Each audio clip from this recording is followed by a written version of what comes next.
ঘুরতে কার না ভালো লাগে? আমার তো অনেক ভালো লাগে ঘোরাঘুরি করতে। কার কার ঘুরতে ভালো লাগে অবশ্যই কমেন্টস করে জানাবেন। হ্যালো এভরিওয়ান, আসসালামু আলাইকুম। কেমন আছেন সবাই? আশা করি সবাই খুব ভালো আছেন। এই তো আলহামদুলিল্লাহ আমি অনেক ভালো আছি। তো আমরা ঘুরতে চলে এসেছি এই যে বিলের ঘাটে। বিলের ঘাটে আসতে আসতে আমাদের অনেকটা সন্ধ্যা হয়ে গেছিলো। আর এখানে নেমেই আমরা সাথে সাথেই কিছুটা ফটোশ্যুট করে নিলাম। আর আপনাদের জন্য ভিডিও তো থাকবেই। আপনাদের কথা কি ভুললে চলবে আমার? একদমই না। তো আপনাদের জন্য এই যে সুন্দর দৃশ্যগুলো একটু শ্যুট করে নিলাম। অনেকেই ঘুরতে এসেছে, যেহেতু এটা আমার ঈদের পরের ব্লগ ছিল, সেহেতু ঈদের পরে সবাই ঘোরাঘুরি করছিল। এই যে দেখেন কত লোক বসে আছে এই পাড় দিয়ে। আসলে আমরা আস্তে আস্তে অনেক বেশি দেরি করে ফেলেছিলাম, যার জন্য আমরা অত বেশি ঘুরতে পারিনি, ঘোরা আর কি সম্ভব হয়নি।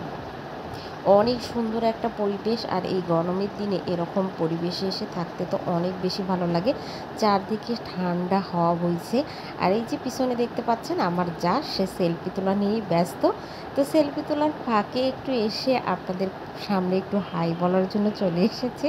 তো যাই হোক, আমার যা, আমি আর আমার মেয়েসহ আমরা চারজনই ঘুরতে গিয়েছিলাম। মোটামুটি অনেক আনন্দ করেছি, মজা করেছি। সন্ধ্যার পর পর্যন্ত আমরা সেখানে ঘোরাঘুরি করেছিলাম আর কি।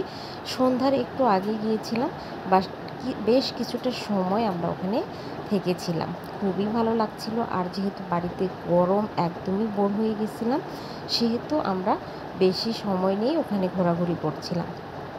আর শেষ পর্যন্ত ঘোরাঘুরি করতে অনেকটা খিদে লেগেছিল, তাই আমরা সন্ধ্যার পর ওখানে যেহেতু খাবার খুব একটা ভালোও ছিল না, খেতে পারিনি। তো সেই জন্য আমরা পরে চলে গিয়েছিলাম খাবারের জন্য। যাই হোক, খাবারের ব্লগটা আমি পরে শেয়ার করব, এখন শেয়ার করি এখানকার কথাগুলো। তো মাঝখানে আমি বলে ফেললাম। তো এই যে ব্রিজটা, এই ব্রিজের নিচে যে বিলটা আছে, সেই জন্য এখানে বিলের ঘাট বলা হয়। আর এখানে শহরের লোকেরা অনেকেই আসে ঠান্ডা হাওয়া খেতে। রাতে এখানে পুলিশ পাহারা থাকে। আর ওই যে দেখা যাচ্ছে এক ভাই ঘোড়া নিয়ে টগবগিয়ে ছুটে চলেছে।